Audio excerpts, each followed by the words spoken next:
Ayun, mapagpalang araw po sa ating lahat. Ano po, sa ating pong mga ka-adventure, sa ating pong mga ka-journey. Kumusta po kayo? Ayan, sa araw na ito mga idol ay magbibigay lang tayo ng isang reaction o kwentuhan lang muna tayo. Ayan. Alam niyo po ba mga idol na natutuwa ako dahil nung pong nakaraang araw ay pinanonood ko yung mga vlog ni Kuya Noy at Ate Mingay. Ano po, natuwa ako kasi na-shoutout nila ako, na-shoutout ako ni Ate Mingay, napapanood nila yung ating mga reaction, yung ating mga payo, and very considerate sila doon sa mga sinabi natin. Well, thank you so much for that. Nakakataba ng puso na ang ating mga punto de vista ay nako-consider nila sa mga bagay nito. By the way, mga idol, tuluyan na po silang umalis at nawala na po yung kanyang pagiging kagwang at ngayon ay sarili na po channel sila. Magandang punto ito, Ate Mingay and Kuya Noy, kasi at least magkakaroon ka ng sarili mong identity. Yan po yung pinaka-importante dyan. Ang lahat ng gagawin mo ngayon sa journey mo ay sarili mo ng identity. Ay, kung baga walang kredito, although hindi natin winawala na ang inyong channel ay talagang ibinigay sa inyo yan. Ano po? At kailangan din na ipagpasalamat ninyo yan sa taong nagbigay sa inyo. Hindi man siya bulgaran, pero ako katulad ng sinasabi ko, lagi niyong ipagdasal sa Panginoon ang biyayang ipinagbigay sa inyo, isinare sa inyo, ano po.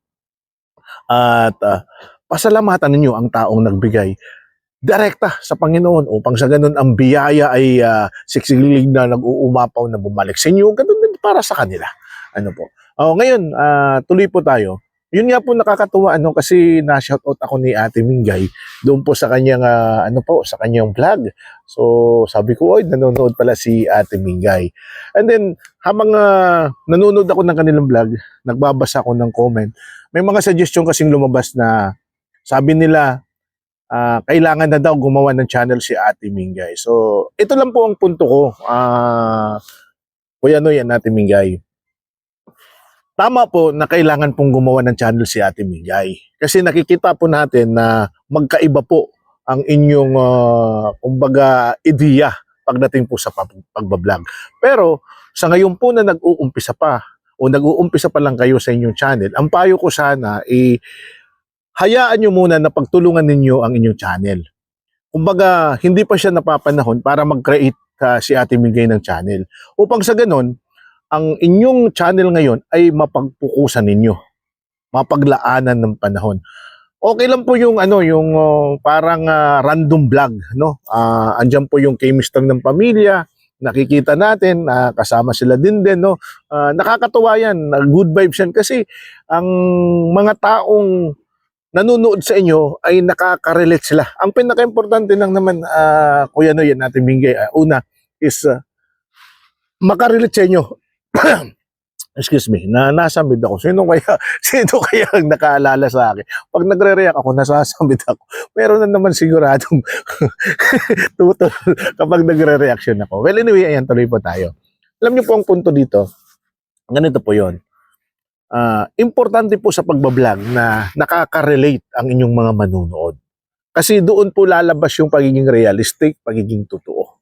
Ano po? Importante po yun, yung connection ng emosyon ng manunood at sa inyo. At sa ganang akin, nakikita ko yun.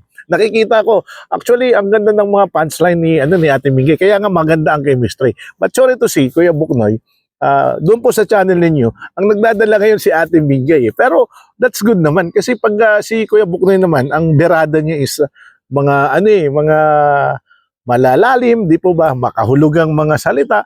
Pero good nga ang chemistry po ninyo. So, plus andyan po yung anak ninyo. So, nakakatuwa. Kaya lang ipapayo ko sa inyo kapag nagla-live po sana, Ate Mingay, sana po iwasan ninyong isali yung yung maliit na bata kasi po baka pumapalo kayo. May mga pagkakataon kasi na ganoon, bawal kasi ang bata eh. So, iwasan na lang po ninyo. And as much as possible, kahit yung boses ng mga bata, huwag nyo pong isasama. Kung nagla-live po kayo, at least ilayo po muna sila. Hindi po, huwag nyo po silang isali. Ano po, kasi baka po mapalo kayo, sayang naman yung inyong live. Ano. Pero sa ngayon, sa tansya ko, sa ganang akin, sa panunood ko, ay nakukuha nyo talaga ang simpatya, at ang viewers ninyo. Kahit man lang ganyan kadami ang views ninyo, ano po, sakto yan, sakto sa inyong followers, sakto sa inyong subscriber. Kasi sa ngayon, ang kailangan lamang ninyo is pag sumikapan na halimbawa, kung ang target ninyo ay ganitong revenue, so dapat matatansya mo ilang upload ang ibibigay mo. Ano po? Ilang upload ang ibibigay mo sa isang araw para at least na makakam up mo yung target mo. Pero ang pinakamaganda doon, kasi hindi kayo nakakalimot na tumulong pa rin sa kapwa. Dahil nakita ko may charity, may video kayo ng charity. Hindi ko lang napanood kasi nag-pop up. Dito kasi ako nag-focus nung ano ni Ate Mingay, yung pagluluto eh. So, papanoorin ko yan, yung video na yan, para mas makita ko kung ano po yung inyong nagawa. Ngayon, doon po sa inyong vlog, napakainam po na kung wala si Kuya Buknoy, si Ate Mingay, yun, yung mga ganyang pagluluto. Alam mo, Ate Mingay, ang ganda ng ang ganda ng hugot mo lagi. Kasi kuhang-kuha mo yung atensyon ng tao. Ano po? Eh lalo na kung kayong magpapamilya nandyan. Ano po? So congratulations. Masasabi ko sa inyo, congratulations to your journey. Pero isa lang ang mapapayo ko. Huwag lalaki ang ulo. Napaka-importanting bagay po sa tao ang nagpapakumbaba palagi. Ano po? Lagi kong hinahantulad at hinahalimbawa, paulit-ulit ito sa mga baguhang content creator. Lagi ko pong sinasabi, ugaliin ninyo ang karakteristik o kunin ninyo ang karakteristik ng isang kawayan.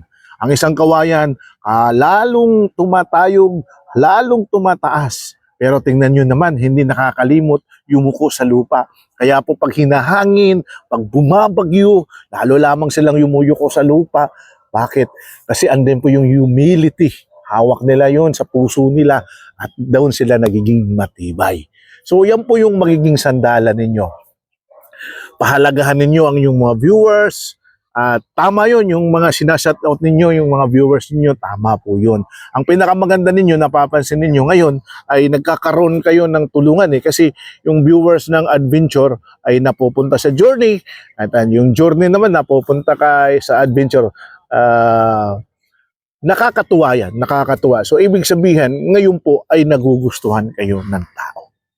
So as much as possible, iwasan na po natin yung negativity. Kasi wala namang maibibigay ng maganda, stress lang Di po ba? Kung ano po yung nagugustuhan ng tao, yan po ang ibigay natin sa kanila. No? So sana Kuya Buknoy, Ate Mingay ay tuloy-tuloy lang po. Ano lang po natin, ignore lang po natin yung mga basher. Hindi naman mawawala yan hindi naman mawawala, laging nandyan. Pero katulad yan natin Mingay ng pagluluto, ang basher ay sangkap lamang yan para mas lalong sumarap. Di po ba? Para lalong sumarap ang inyong niluluto. So, ngayon po ay nakikita ko na progressive na po yung channel ninyo. Huwag nyo lang pong pababayaan. Iwasan nyo po na magkaroon yan ng mga restriction kasi doon po mamumroblema kayo. Ano po, magkakaroon siya ng less visibility, babagal po ang views ninyo. So, alam ko naman na sabi nyo pa ito ang yung pinatukunan. And as much as possible, dalangin ko, Kuya Buknoy, kung kaya nyo na makabalik kayo sa pagtitinda, halimbawa, nagtitinda na kayo, napakagandang punto yan, kasi pwede kayong mag-live halang nagtitinda. Syempre, habang nagla-live kayo, may mga manunood sa inyo ng mga followers. Of course, bibili yan, tatangkilik ng inyong mga paninda, di ba? So, parang 2-in-1, nakapagtinda ka na, and at the same time, naka-vlog ka pa. But hopefully, kailangan lang dito ay hindi persahan, lalo na sa estado mo, Kuya Buknoy, lagi mong isipin yung inyong health din. Wag masyadong ma-excite. Wag masyadong ma-excite sa nangyayari sa inyo ngayon. Alam ko na very positive na po yung inyong nararamdaman.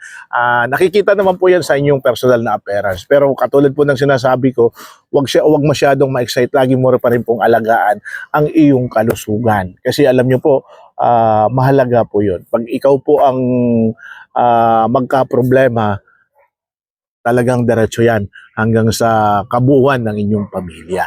No? So stay positive and good vibes. And hopefully, yun nga po yung prayer ko na sana sa mga susunod, darating na araw, pagplanuhan ninyo, magkaroon kayo ng konting business, ganyan, and then nakakalive kayo habang nagtitinda, napakaganda po niyan. Panatilihin lang po muna ninyo ang inyong random vlog, kung ano po yung mga content na naiisip ninyo. Pag wala po ay dyan lang po sa bahay kayo, pwede po. Huwag nyo pong pansinin yung mga sinasabing hindi kayo marunong mag-vlog, hindi kayo marunong mag-content. Actually, marunong po kayong gumawa ng content.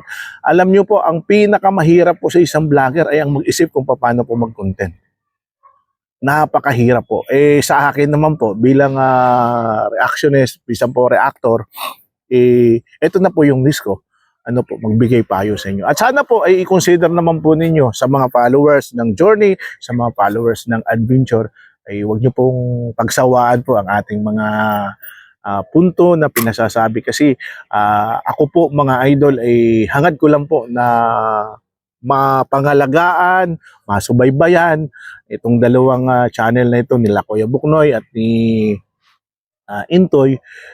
Kasi po alam naman natin na mabusilak ang kanilang puso. And one of these days, isa po sa pinakamagandang goal dyan is siguro sa mga darating na mga susunod na mga pagkakataon, magkita-kita tayo, ikaw, si Kuya Buknoy, si Intoy din, gagawa tayo ng isang charity mission. Simpleng charity mission lang, pwede natin gawin yan. So, pero siyempre, kapag inadya yan ng Panginoon. No? Pero isa po sa maganda yan, maggawa tayo ng charity mission, sama-sama pagtulong. Tandaan po ninyo, wag rin po kayong magpapabaya sa pagtulong, sa simpleng pamamaraan. Katulad din yan ng sinasabi ko, ako po ay lagi po akong noon nag-iikot pa 5 kilong bigas, yan po yung binibigay ko.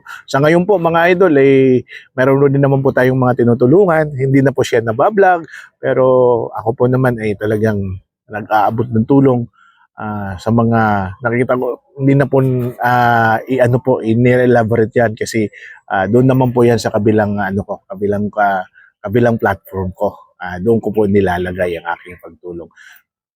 So, once again, congratulations po sa inyo, Ate Mingay and Kuya Buknoy. Good luck sa inyong journey. At ipagpatuloy nyo po yung pagiging positive vibes, yung pagiging positivity.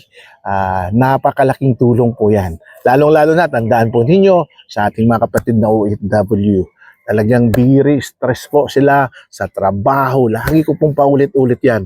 Stress sila sa trabaho, stress sila sa kanilang ginagawa. Kaya po, napakaganda na mayroon silang mapupuntahang mga vlog na magbibigay ng konting mapapagaan ng kanilang kalooban. Yung stress reliever nila. At syempre, yan lang po ay ang pagbibigay ng good vibes. At huwag niyo po kalimutan, napakaganda po yung pag-shoutout niyo. So siguro mga idol, hanggang dito lang po itong ating kwentuhan. Good vibes lang tayo. Lagi tayong maging maingat sa ating mga paglalakbay, sa ating pong mga lakad. At huwag po tayong makalimot na manalangin at magpasalamat sa Panginoon, maliit man o malaking biyaya ang ating natatanggap. Please do connect and follow po mga idol, ang ating pong Kuya Noy, ang ating Mingay The Journey, at ganoon din po ang ating Intoy and Nika Adventure. So, sama-sama po tayo mga idol, mag-adventure para sa isang panibagong journey kasama ang inyong idol, Taong Gala. Mapagpalang araw po sa ating lahat. God bless us all.